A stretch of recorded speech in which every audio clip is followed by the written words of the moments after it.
beloved Empress dead. And everyone thinks you're the killer. But we know what really happened, don't we? Hype is an odd thing, especially with video games. It's such a competitive market, with so many games vying for very little shelf space, digital and physical, that invariably some games get hyped a little too much. Some get hyped way too much. But it's always so nice and such a massive relief when the hype turns out to be justified. That's the case here, guys and girls. Dishonored is simply magnificent. It's always great when a game pulls you in so far you can't put the pad down. Dan, you actually played this through the night to finish it, didn't you? Yeah, I was so drawn in by the story, the settings, the beauty of it all, I couldn't stop. I had to find out how it ended. I think I put the pad down just before 7 AM, having finished the most satisfying game experience of my year so far. Really? Were you not tired? Was it hard to keep concentration?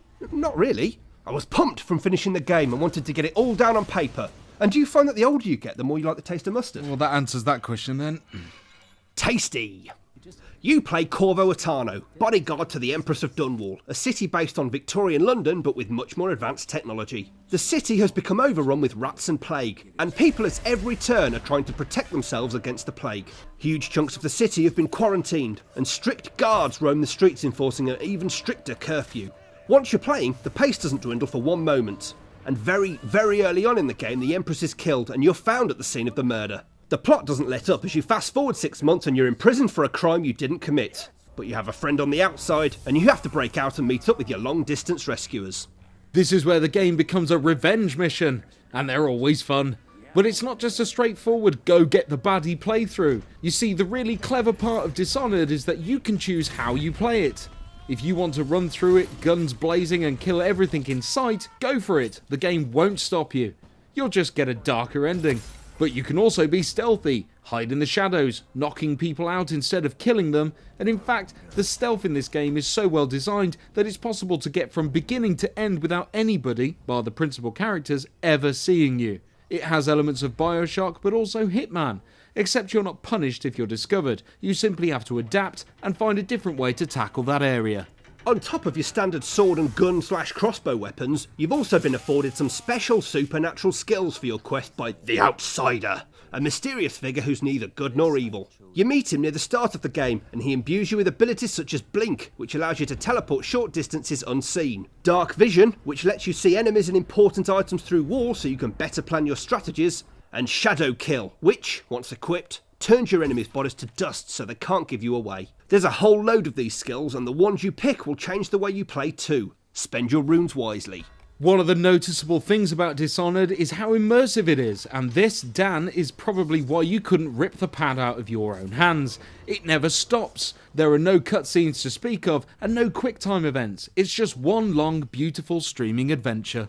And it is beautiful too, in a run-down kind of way. From the plague-ridden streets full of rats to the bathhouse that's actually a brothel and the corrupt Emperor's house itself. They're wonderfully rendered environments packed full of secrets to discover and enemies to avoid. The world is so exquisitely detailed too, from the walking mechanical tall boys to the whale-fat containers that act as a power source right the way down to the design of the streets and houses. It's all tied together so perfectly believably that you'll switch the game off and wonder why your console isn't made of clockwork parts. And because there are many different routes through each level, the game has been designed to play more than once, and you will find new secrets, entrances, hidey holes and strategies when you play again and again. Brendan? Yes? I want to play it again, and again, and again. Well, you can, and you'll get to meet all the characters again too. They don't just feel like screen fodder either. They each have a purpose and a story. Samuel, for example, is the man who takes you to and from missions in his boat, and he has a bit of an arc as the game goes on. Young Lady Emily is the kidnapped daughter of the slain Empress, and you have to recover her and get her to the rightful place on the throne. There's a merry band of loyalists who broke you out of prison and are plotting the revenge that Corvo so desires. And Piero too. He's your handyman. He builds Corvo's assassin's mask that you'll recognise from the packaging and will also upgrade your weapons, gadgets and ammo for a small fee. He even developed an elixir that protects against the rat plague, that handily also happens to power your special abilities. Dishonored is a tightly packed, beautifully crafted, unputdownable mission of revenge that cleverly mixes weapons, stealth and special abilities to put complete control of the unfolding events in your hands. Any worries you may have had about the length of the game should be stowed away right now because this simply isn't a one-play wonder. Dishonored is here to be savoured again and again as you find new ways of achieving your goals and hunt down those elusive achievements and trophies that will mark you as a true master of stealth. After a few days with the game, I can quite honestly say it's one of my favourite of all time. I can't think of a single thing they got wrong. Wow, rousing end. Nicely done. One thing though. What? There is a small matter of... What? Well, they've spelled Dishonored wrong. As if they get that wrong. Look at the box. There's no U in it. Nah, you're reading it wrong. You just need to... Son of a bastard! Oh dear. Comment, rate and subscribe to our channel if you like our shizzle. And if you do subscribe, I'll promise never to use the word shizzle again. How on God's green earth do you get something like that wrong? Tweet us at GameTank TV if you have any questions and keep checking back. We upload new videos all the time. Everything else about it is perfect. The name! Why the name? I'm off to talk to Dan about international English. Keep it real.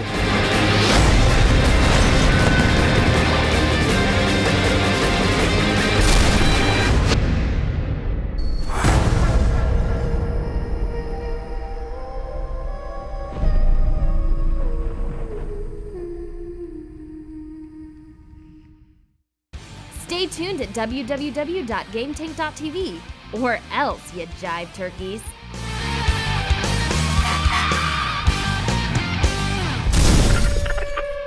So if you think about it, it's okay to take a letter out of a word sometimes. Yeah, I suppose. Unless the word is count. Steady.